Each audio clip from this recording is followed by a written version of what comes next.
The king himself, Clark Gable, seized the 7th Best Actor Oscar for It Happened One Night, defeating Frank Morgan in The Affairs of Selene and William Powell in The Thin Man. What makes this group exceptionally unusual are 1. All were first-time nominees, and 2. All were nominated for comedic roles. That being said, among the 3, the weakest performance goes to Frank Morgan, best remembered as the Wizard in The Wizard of Oz, earned his only Oscar nod playing Alessandro, the jittery Duke of Florence, who competes with Frederick March's titular character Benvenuto Cellini, a rogue yet charismatic goldsmith. Frank's nomination is a curious one because it is one of those rare cases in which he's not even the top-billed actor, like Lionel Barrymore in A Free Soul. But unlike Lionel, who delivered a great performance, Frank's output feels more like a recurring joke. The Duke is paranoid and jealous of Cellini's youth and street smarts, yet the Duke never fully commits to punishing him. He is powerful by reputation but comes across as dim-witted and dithering like a grown man stuck in a child's body. He rambles, flips his decisions instantly, and seemingly has no agency. He also has the messiest relationships compared to those of his co-nominees. Nothing about Frank's take on the Duke feels convincing,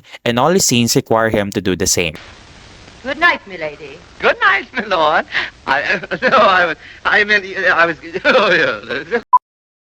The murder mystery in The Thin Man gets a lot of airtime and becomes too convoluted, so it is a relief when William Powell as the suave and playful retired detective Nick Charles, along with Myrna Loy as Nick's supportive wife Nora, keeps things entertaining. Nick spends much of his time bantering with Nora and hanging out with her dog Asta, and their jocular dynamic is really the heart of the film, despite the serious case at hand. Nick and Nora's relationship feels settled and secure. They connect through wit and light-hearted one-upmanship, never taking themselves or their lives too seriously. Still, William does not just coast on charm, nor does he forget that Nick is also a detective, even if the film takes some time to get there. When Nick finally dives into the investigation, he proves adept at distinguishing lies from misdirection and piecing together clues with breezy experience and confidence. So what are you holding out for? A few crummy dollars that man gave you when you can get the whole estate? And Mimi, remember the other two who were mixed in with him on this, Julia and Nunheim?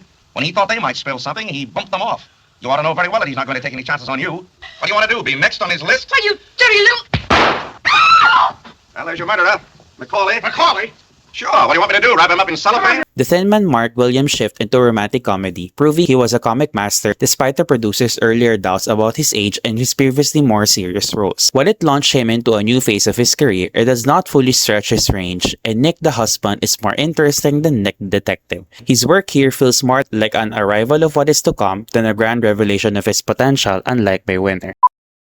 Clark Gable easily wins by a landslide in this lineup because he has the strongest character and arc in the best film of the year. The role already contained the elements of an award-winning performance, so what is it about his work here that is easy to love and worthy of the award? Honestly, Clark is one of those classic Hollywood actors who is not exactly a chameleonic thespian, as he often stayed within the romance, crime drama, and epic adventure hero territories, making his turn in It Happened One Night refreshingly different and somewhat transformative. He almost always stamps his typical Clark Gable persona onto his characters, but here, he adds warmth and integrity. Newspaper Peter Warren is beloved and respected at work, though he has not been taken seriously and has yet to land his big break until he crosses paths with the runaway and pampered Ellie Andrews, played by Claudette Colbert. His chemistry with Claudette is electric, making them one of the best screen pairings ever. His modest, yet uncharted origins initially contrast with Ellie's privileged background and stubbornness, but he possesses a kind heart beneath his tough exterior that eventually wins her over. When things do not go his way, he's less optimistic and resourceful and deals with his troubles with street smart finesse. He knows how to handle her tantrums and social missteps without knocking her off her pedestal. He is not only a reliable companion but also an ideal partner, strong, independent, and genuinely caring toward those close to him. Clark captures every facet of Peter effortlessly, despite the straightforward nature of the role on paper. He turns an ordinary character into something extraordinary by sprinkling it with mature enchantment and sets a high standard for male romantic leads.